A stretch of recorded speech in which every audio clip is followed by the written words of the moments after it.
You talking about big bodies, and one of the stars of the early part of the season is Nico Collins, my man.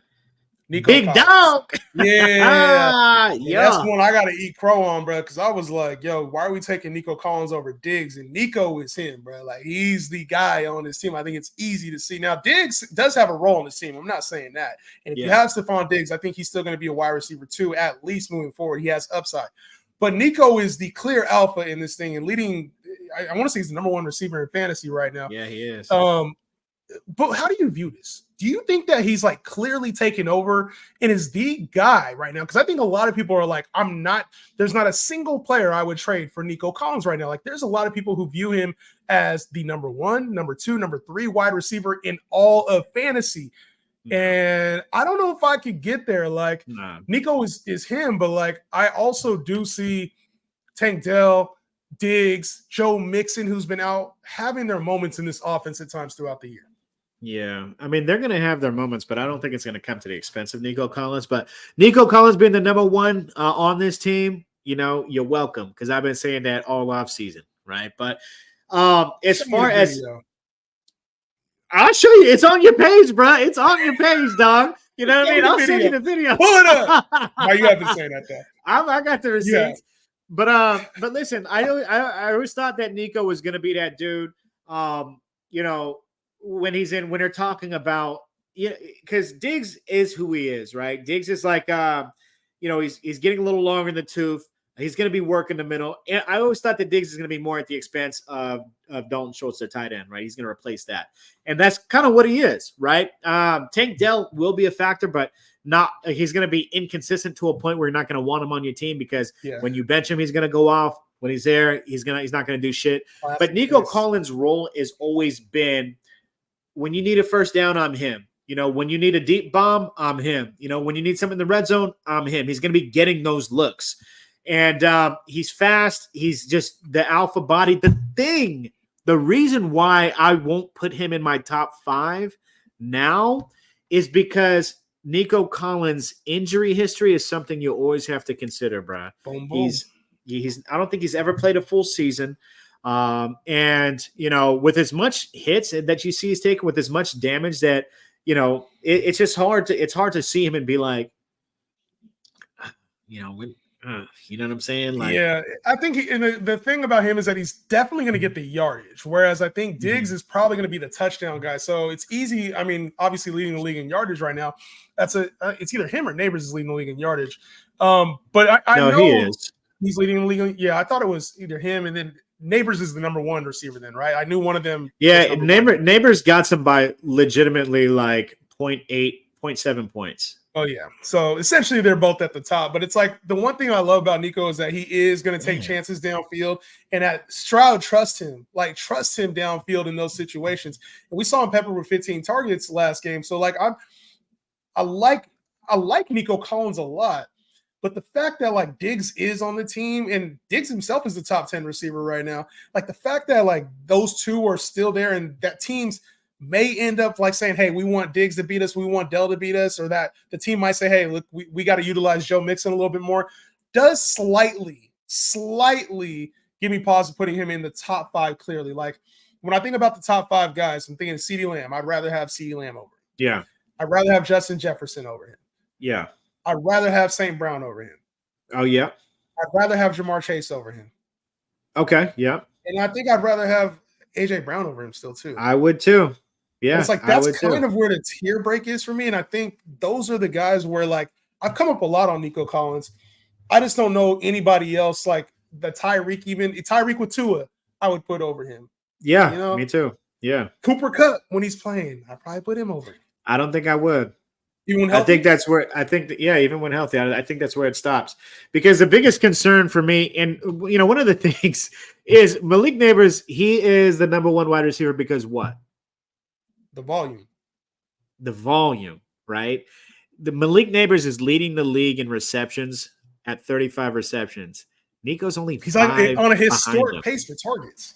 But Nico's only 5 receptions behind him. And Nico has over 100 more yards than him. You know what I'm saying? So it's those 5 targets and 1 more touchdown. Damn, you see Nico's 52 targets on the year, and Cooper Kupp. We Malik talking about is. Cooper Kupp. Cooper Kupp was on that pace too before his injury, and you talked about Nico's injury pass. Like that's still in there. You feel me? That's why I think Cooper Kupp and Nico is actually a really good like tier. That's like I think that they're there, but the thing is, like Cooper Kupp is, but Cooper Kupp's targets have been crazy, but I think his touchdowns aren't as bad either. But like Cooper Kupp is going to be there, but when Cooper Kupp and a healthy Puka, when they're both in there, is he really going to be targeted that healthy, or is it going to be something where like Puka is the Stephon or Cooper Kupp is the Stephon Diggs to Puka's Nico, right? Is that going to be how it is, right? And then in that case, which one would you rather have?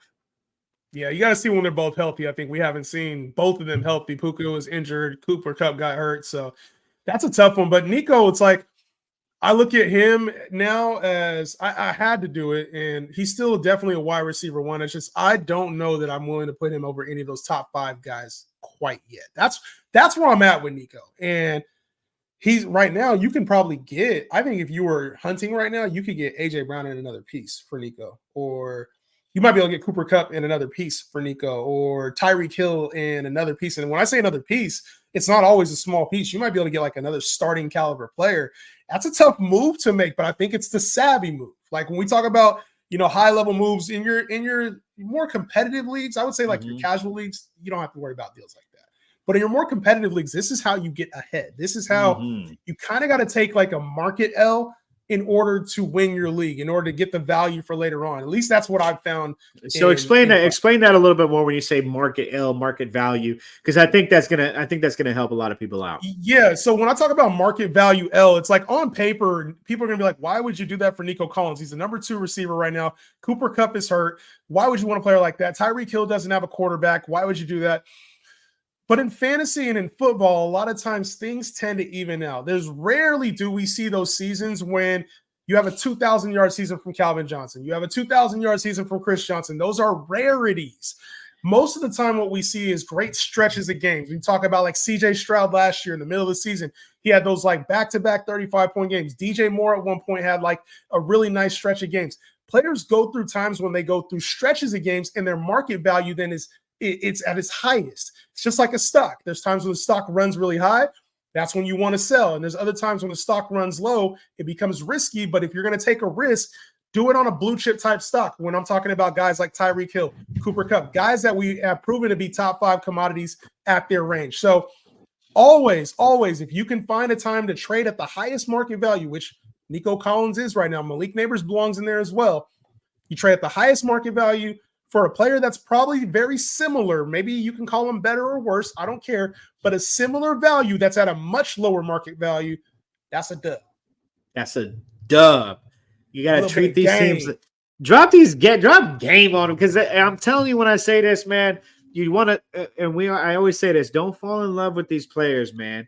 Always try to cash in on their value for actual value. And even if Nico still performs as like a top 5 wide receiver, you still got another top 5 or the same tier of a player and a little something else. So you're cashing in on that value. So for sure, man, I'm trying to break that down for some of the people in my comments and trying to, my followers and whatnot. So I actually did a deal. About losing that production. They're so worried about like, oh no, I have Nico. He's the wide receiver too, and I'm going to trade him away. I can't trade him away. I need to win right now. Like that's the general consensus in fantasy. And sorry if you got offended by that, but that's a little bit of the panic that comes with most fantasy players who don't see the long game. And the long game is that right there. I'm telling you that logic right there, if you actually take that and you apply it to your fantasy leagues right here, that's going to take you from being, I don't want to call you a casual to offend anybody, but that's going to take you from being a like a basic or a novice fantasy player. And you're going to start to see your fantasy, you win significantly more in your fantasy leagues. And that's what gives you the edge over 90% of these other players you're playing with. So you got to be willing to take an L too. Like sometimes it doesn't work out. But the good part is if you trade for that, typically you're going to get value that's somewhat similar. Like, say, for instance, we're talking this Nico Cooper Cup deal, and Cooper Cup comes back and he gets hurt. The thing is, you also got another player, and that player, Nico Collins, still does have risk as well. So it's like you're still getting back equal market value in that same deal, even if you come down a little bit on the receiver. So I think that's where you can find a win. And sometimes you win the deal, sometimes you lose the deal. But there's not always perfect time to get value. And I think when you have that opportunity, you got to take advantage of that. Because if we were talking in week 2 and I was like, yo, Cooper Cup for Nico Collins, you'd have been like, what? Mm-hmm. What? Mm-hmm. So you got to lose. Sometimes you got to lose a deal to win the league, baby. Lose a amen, deal to win man. the league, man. Listen, that was the player values for today. We'll come back with more player values, more player talk. Y'all make sure to follow the page. We'll see y'all soon.